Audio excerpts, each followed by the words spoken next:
சித்தி ரெடியா? இன்னும் ரெடி ஆகல ஆகாஷ், வா பார்க்கலாம். Hi friends, welcome to Sangavi சமையல். இன்னைக்கு வந்து பார்த்தீங்கன்னா நம்ம 4வது புரட்டாசி சனிக்கிழமை வந்து வழிபாடு பண்ணுறோம்.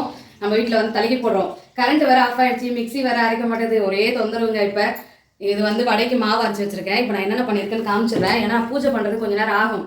120 வரையும் தான் லாஸ்ட் டைம் இருக்குது. அதனால் நான் அப்போ வந்து வீடியோ அப்லோட் பண்ண மறந்துடுவேன். அதனால் உங்களுக்கு அதுக்கு முன்னாடி ஒரு ஷார்ட்ஸ் அப்லோட் பண்ணிடுறேன். ஈவினிங் வேணால் வீடியோ அப்லோட் பண்ணுறேன், வாங்க பார்க்கலாம். இன்றைக்கி வந்து பார்த்தீங்கன்னா இது நார்மல் ரைஸு. இது வந்து பார்த்தீங்கன்னா நார்மலாக சாப்பிட.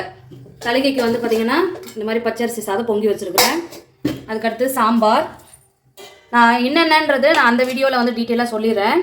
அதுக்கடுத்தது முருங்கைக்கீரை பொரியல், அதுக்கடுத்து அவரைக்காய் பொரியல், வாழைக்காய் வறுவல், கொத்தவரங்காய் பொரியல்,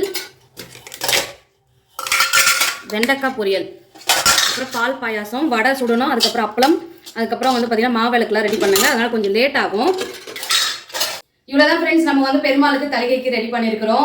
நான் அடுத்த வீடியோவில் வந்து உங்களுக்கு வந்து நான் பூஜை பண்ணுறது, படையல் போடுறதுலாம் உங்களுக்கு காட்டுறேன். உங்களுக்கு டைம் ஆயிடுச்சுன்னு சொல்லிட்டு உங்களுக்கு ஒரு ஷார்ட்ஸ் வந்து கொடுத்துட்றேன். Okay, bye friends.